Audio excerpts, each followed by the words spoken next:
আমাদের বানিয়াচঙ্গের রঙ্গিলা মেসাব রাহিমাহুল্লাহ দক্ষিণদারের আগুন লাগছে পাশের ঘরে। আমার নানা হইন, আমার আম্মার আফন চাস্তলি ফুফা।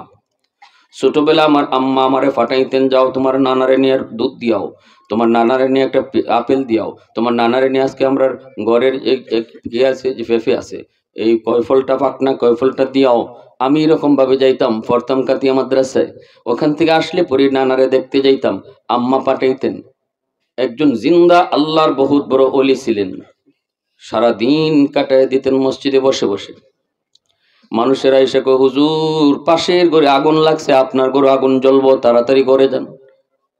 তিনি বলেন, আমি মালিকের সাথে কথা কইতেছি, আগুনের মালিকের সাথে কথা কইতেছি। মানুষজন এসে কয়, হুজুর আপনার পাশের ঘরে আগুন লাগছে, আপনার ঘরে আগুন জ্বলবো।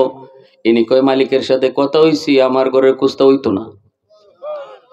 এলাকার মানুষেরা এখনো মুরব্বীরা কয়, আমরা নিজের চোখে দেখছি ঘরের এই চাং দিয়ে আগুন ঢুকছে, ওই চাং দিয়া বাইরেছে একটা সুই সুতা, এমনকি একটা সুতাও আগুনে জ্বালাইছে না।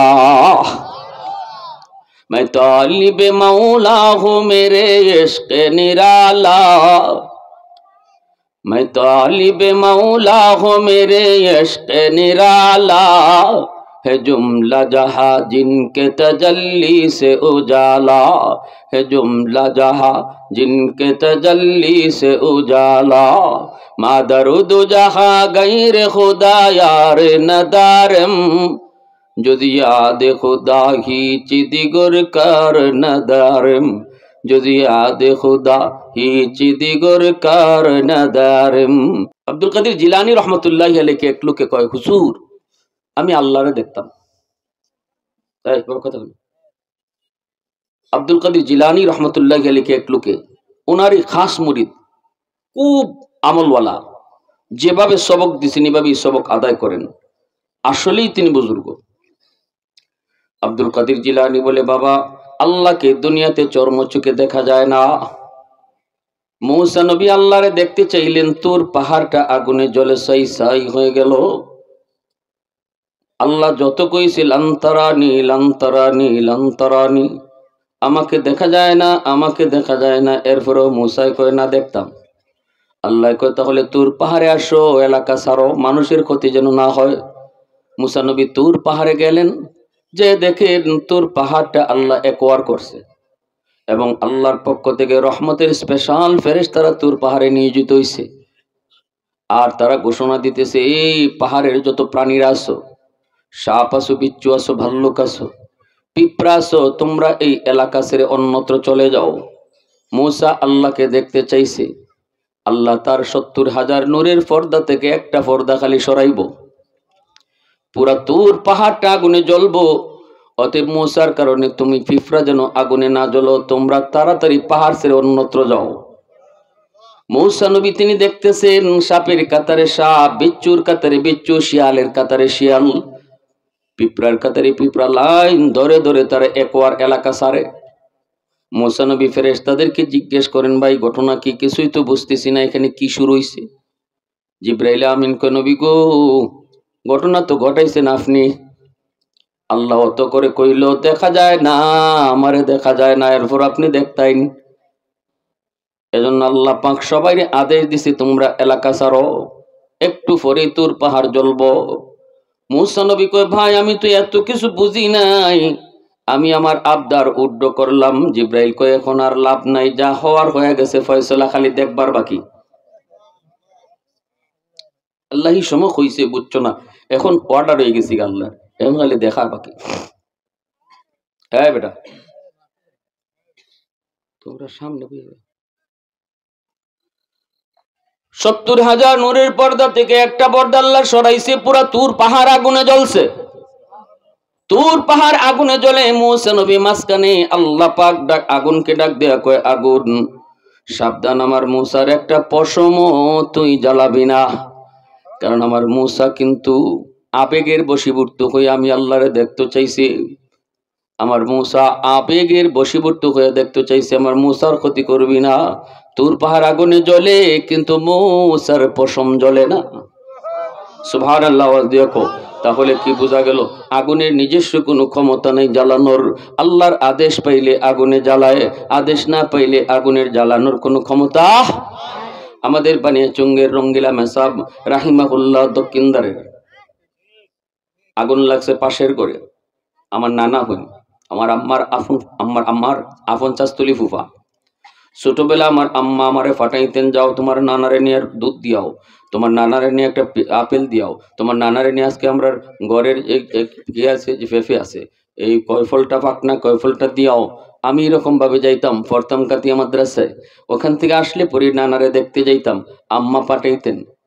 একজন জিন্দা আল্লাহর বহুত বড় ওলি ছিলেন, সারাদিন কাটায় দিতেন মসজিদে বসে বসে। মানুষেরা এসে কয়, হুজুর পাশের ঘরে আগুন লাগছে, আপনার ঘরে আগুন জ্বলবো, তাড়াতাড়ি করে যান। তিনি বলেন, আমি মালিকের সাথে কথা কইতেছি, আগুনের মালিকের সাথে কথা কইতেছি। মানুষজন এসে কয়, হুজুর আপনার পাশের ঘরে আগুন লাগছে, আপনার ঘরে আগুন জ্বলবো। ইনি কয়, মালিকের সাথে কথা হইছি, আমার ঘরের কুস্তা হইতো না।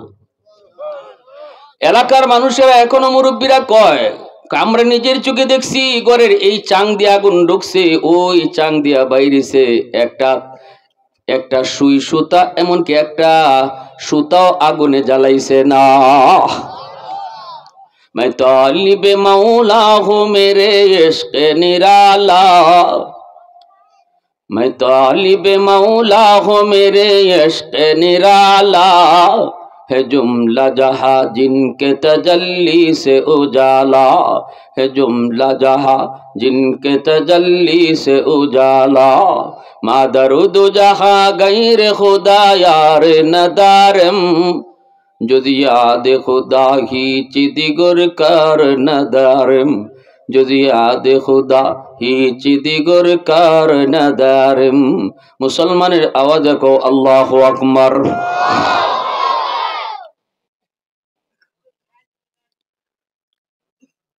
বড় পীর আব্দুল কাদের জিলানী বলেন, বাবা আল্লাহরে দেখা যায় না, মুসা নবী এক ভুল করছেন জানো না? কো হুজুর চর্মচুকে আল্লাহরে দেখা যায় না, স্বপ্নে তো আল্লাহরে দেখা যায়। কহ স্বপ্নে দেখা যায়, কইতে এমন একটা আমল বলে দেন যে আমলের স্বপ্নে আল্লাহরে আমি দেখতাম পারি। বড় পীর আব্দুল কাদের জিলানী বলেন, আল্লাহরে সত্যি তুমি দেখতে চাও? বলে হ। আব্দুল কাদের জিলানী তার বিষয়টা হালতটা দেখলেন, বললেন হ্যাঁ ঠিকই, সে দিলের ভিতরে আল্লাহর প্রেম, অরিজিনাল প্রেম, সে ডং করতেছে না, সত্যিকার অর্থেই সে আল্লাহর আশিক। তিনি বলতেছেন, ঠিক আছে আজকে তুমি আশার নামাজ মসজিদে গিয়াও পড়ো না, ঘরেও পড়ো না, না পড়া তুমি ঘুমাই থাকো।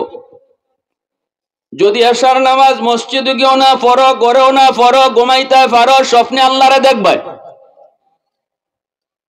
আমার আপনার কাছে এই সবকটা শুনলে পরে অবাক লাগবে, অবাক লাগারই কথা। নামাজ না পড়ে ঘুমাইলে আল্লাহরে দেখা যায়, এটা কেমন কথা কইল আব্দুল কাদের জিলানী। মুরিদেরও আমাদের মতো কেউ হইল তো এই কথাই কইতো, মিয়া এটা কি জাত কথা কইছো, তুমি ফিসাব বা খাটিনে বেজাল। কিন্তু ওই মুরিদ তো ভালো করে জানি আব্দুল কাদের জিলানী কেমন আল্লাহর ওলি, কোনো না কোনো একটা হিকমত তো আছেই। সাথে সাথেই লোকটাই মনে মনে কয়, ঠিক আছে আমি কোনো কথা কইলাম না, কোনো তর্ক করলাম না, মনে মনে ভাবলাম হুজুরের কথা আজকে আমি মানব, নামাজ না পড়ে আমি ঘুমাবো, স্বপ্নে যদি আল্লাহরে দেখি তাহলে আল্লাহরে আমি জিজ্ঞেস করব, মালিক আব্দুল কাদের জিলানীর ফিসাব মানছি, ইনি খাটি না বেজাল, তুমি আল্লাহ নিজে কইলাও। আল্লাহরে জিগাইলি মনে, আমি তো অত চিন্তা করতাম। আর যদি আল্লাহরে রাত্রে না দেখি আর আমার নামাজ কাজা হয়, জিলানির কথা মাইনা ঘুমাইলাম, নামাজ না পড়ে আল্লাহরও দেখলাম না, যদি এমনটা হয় সকালবেলা আইসে কইমু ফির সাহেব তুমি বাদ, আজকে থেকে ফির আমার নাই।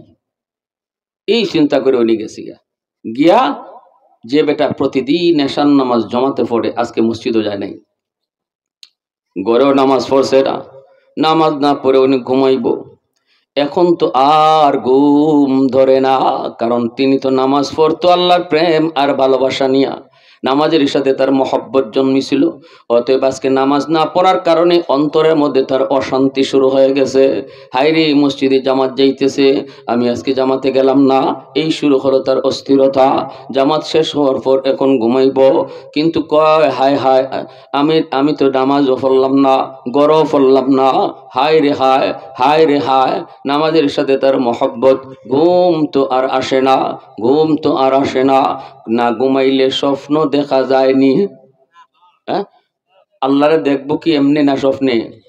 স্বপ্নেতে না ঘুমাইলে স্বপ্ন কইব কোত্থেকে? ঘুমোতে হয় না, খালি সাইটাসাইটি, খালি সাটাসাটি। আপনি দেখবেন নামাজের সাথে যদি আপনার ভালোবাসা জন্ম নেয়, কোনো কারণে যদি ভুলে নামাজ না পড়েন, দেখবা ঘুমাইতেছে না, মনে হইতেছে কিতা জানি একটা কাজ রয়ে গেছি, উঠবিস করবো খালি। গড় নাই উলস, মনে হইব উলসে কামড়ায়। মশারির ভিতরে ঢুকছে না মশা একটাও, মনে হইব মশায় খালি কামড়ায়।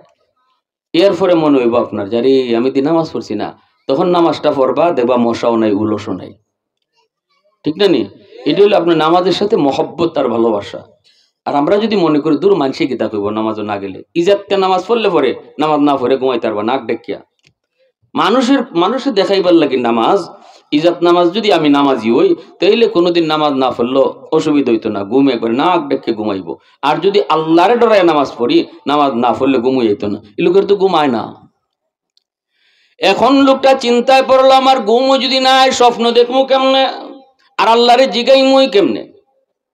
হায় হায়, আমার তো সব যাইব, আমও যাইব, সালাও যাইব, নামাজও যাইব, আল্লাহরও দেখা হইতো না। এই চিন্তা করতে করতে গরিব সে দেখে রাত 12টা কাছেই গেছি গা, এশার জামাতে রক্ত যাইতেছি গা, তাড়াতাড়ি লাভ মাইরে লেফরে ফালাইছে, উঠছে দৌড় দিয়ে, উঠতে অজু করছে, অজু কইরে কাকে নামাজ পড়লই, হিসাবে কথা পড়ে। এশার নামাজ আগে পড়ছে 4 রাকাত, ফইরার সুন্নত পড়ছে না, না ফইরে এই লোকটা ঘুমায় গেছে। কয় ফিসাবের কথাও কিছু মানি, সুন্নত না ফইরা ঘুমাই রইছে। সুন্নত হলো নবীর, ফরজ হলো আল্লাহর। ঠিক না নি? এইবার ফরজটা পড়ছে, কিন্তু সুন্নত পড়ে নাই।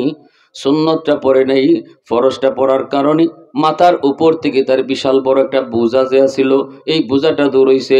এখন বিছনাতকে পড়ছে, পড়তেই তার ঘুম ধরছে, ঘুমাইছে। স্বপ্নে দেখে আল্লাহ আসেন নাই, কিন্তু রসুল স্বপ্নে হাজির হয়ে গেছে। নবীজি আয়েশা বলতেছে, মিয়া কি খবর? প্রতিদিন ফরজের সাথে সুন্নত পড়ো, আজকে আমি রসুলের সুন্নত পড়লায় না কেনে? কি এমন আমি রসুলের সাথে তোমার দুশ্মনী? কি এমন তুমি কষ্ট পেয়েছো? সুন্নত পড়লা না কেন? এই কথা স্বপ্নে দেখলো, রসুলের কুদরতি পা মুবারক জড়ায় দইরা কয়, নবী গো ভুল হয়ে গেছে, মাফ করে দেন, ভুল হয়ে গেছে। দৌড় দিয়ে ঘুম থেকে উঠছে, স্বপ্ন ভাঙছে, সুন্নত পড়ছে। ফজরের নামাজে আইসে মসজিদে আইসে দেখে আব্দুল কাদের জিলানী নামাজ পড়াইতেছে। বেটার ভিতরে তো অস্থির, নামাজ শেষ হয়েছে, পরে জিলানির খানকার ভিতরে যায় ঢুকছে। আব্দুল কাদের জিলানী বলতেছে, বাজান রাতের খবর কি? মুরিদে কয়, হুজুর রাতের খবর একবারে বালাও না, একবারে খারাপও না। কয় কিরকম? কয় আল্লাহরে দেখতাম পারছি না, কিন্তু নবীর দেখা পাইলিছি। আব্দুল কাদের জিলানী কয়, কেমনে কি হইছে? কয় হুজুর আপনার সবক মানতে যায় ফজর ফরজ না পড়ে ঘুমানোর চেষ্টা করেছি, কিন্তু ঘুমায় না। দিলের ভিতরে অশান্তি শুরু হয়ে গেছে, নামাজ না পড়ে আমি কেমনে ঘুমাই? এক পর্যায়ে আমি ফরজটা পড়ছি তো ঘুমাইছে, সুন্নতটা আর পড়ছি না, মনে করছি আপনার কথাটাও কিছু রাখি। এমনি দেখি স্বপ্নে রহমতের নবী হাজির হয়ে আমারে জিগাইতেছে, সুন্নত পড়লায় না কেনে? প্রতিদিন তো ফরজের সাথে সুন্নত পড়ো, আজকে পড়লায় না কেনে? হুজুর আমি সাথে সাথে রসুলের পা মুবারক দইরা মাপ চাই, আমি আবার উঠতে তাড়াতাড়ি সুন্নত পড়ছি। তখনই আব্দুল কাদের জিলানী কয়, সবক যদি মানতায় তাহলে আজকে সুন্নত না পড়ার কারণে রসুল যেভাবে আইছেন, ফরজ না পড়ে যদি ঘুমাইতে পারতায়, আল্লাহ নিজে হাজির হইয়া জিগাইতো, বান্দা আজকে কি হইছে তোর? আমার ফরজ তুই পড়লে না কেনে?